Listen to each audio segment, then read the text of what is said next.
नमस्कार, आज का इतिहास देख रहे हैं आप। आपके साथ मैं हूं स्वीटी दीक्षित। डॉक्टर हरिवंश राय बच्चन का नाम जहन में आते ही उनकी रचना जुबां पर खुद ब खुद आने लगती है। बात 7 दशक पुरानी है, जब मंचों पर हरिवंश राय अपने इस काव्य का पाठ करते तो लोग सुध-बुध खो बैठते। हिंदी के मशहूर कवि लेखक हरिवंश राय बच्चन 18 जनवरी 2003 को मुंबई में इस दुनिया को अलविदा कह गए थे। इनकी कविताओं में सरलता और संवेदनशीलता का जो मिश्रण था, वो उनके निधन के बाद हमेशा के लिए उन्हें अमर कर गया। हिंदी साहित्य के महाकवि हरिवंश राय बच्चन का जन्म 27 नवंबर 1907 को इलाहाबाद के पास प्रतापगढ़ जिले के एक छोटे से गांव पट्टी में हुआ था। हरिवंश राय बच्चन ने 1938 में इलाहाबाद विश्वविद्यालय से अंग्रेजी साहित्य में एमए किया और 1941 से 1952 तक इलाहाबाद विश्वविद्यालय में प्रवक्ता भी रहे। इसके बाद हरिवंश राय बच्चन पढ़ाई के लिए इंग्लैंड चले गए, जहां कैम्ब्रिज विश्वविद्यालय में अंग्रेजी साहित्य पर शोध किया था। बात 7 दशक पुरानी है, जब मंचों पर हरिवंश राय काव्य पाठ करते तो लोग सुध-बुध खो बैठते थे। 1954 में प्रयागराज में आयोजित कवि सम्मेलन में भरी महफिल में उन्होंने बिना मेहनताना काव्य पाठ करने से मना कर दिया।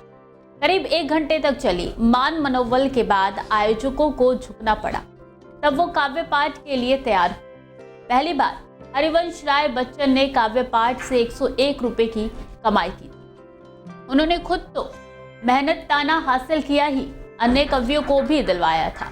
यहीं से कवियों को उनकी कविता पाठ का मेहनताना देने की परंपरा शुरू हुई, जो अब जारी है। साल 1954 में प्रयागराज के पुराने शहर जानसेनगंज में जीरो रोड जाने वाली सड़क पर कवि सम्मेलन का आयोजन किया गया था, जिसमें डॉक्टर हरिवंश राय बच्चन, गोपी कृष्ण गोपेश, उमाकांत मालवीय तरीके कई काल जयी कवि बुलाए गए थे। शाम को कार्यक्रम होना था। जिन जिन कवियों को बुलाया गया था वो कभी भी मंच पर पहुंच गए थे।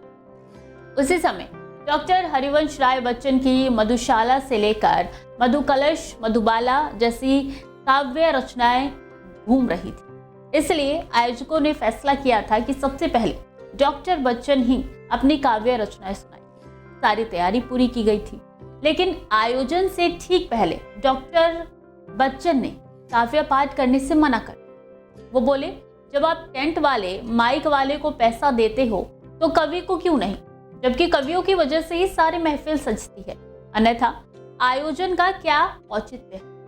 डॉक्टर हरिवंश राय बच्चन का नाम जहन में आते ही उनकी जो रचना है वो जुबान पे आ जाती है, और ऐसे में वो काफी प्रसिद्ध भी हो गए थे। डॉक्टर बच्चन के इस निर्णय से आयोजक मंडल अवाक, लेकिन मंच पर मौजूद कवि डॉक्टर बच्चन के इस प्रस्ताव से पूर्णतः सहमत थे। लिहाजा किसी ने भी आयोजकों के पक्ष में बात नहीं की। घंटे भर की मान मनोबल के बाद जब आयोजक मंडल को लगा कि अब बात नहीं बनने वाली, तो आखिरकार डॉक्टर हरिवंश राय बच्चन की मांग को स्वीकार किया, क्योंकि उनके पास इसके अलावा कोई दूसरा विकल्प ही नहीं था। कवि सम्मेलन खत्म होने के बाद डॉक्टर हरिवंश राय बच्चन को मेहनताने के रूप में पहली बार आयोजक मंडल ने 101 रुपए दिया था। उनके दोस्त कवि गोपी कृष्ण को 51 रुपए और उमाकांत मालवीय को 21 रुपए का मान दिया गया था। आज भी कई ऐसी कविता है जो उनको अमर करती है, और आज भी सबके जहन में उनकी यादें ताज़ा है। तो आज के इतिहास में मेरे साथ इतना ही। खबरें लगातार जारी हैं। देखते रहिए डेली 24।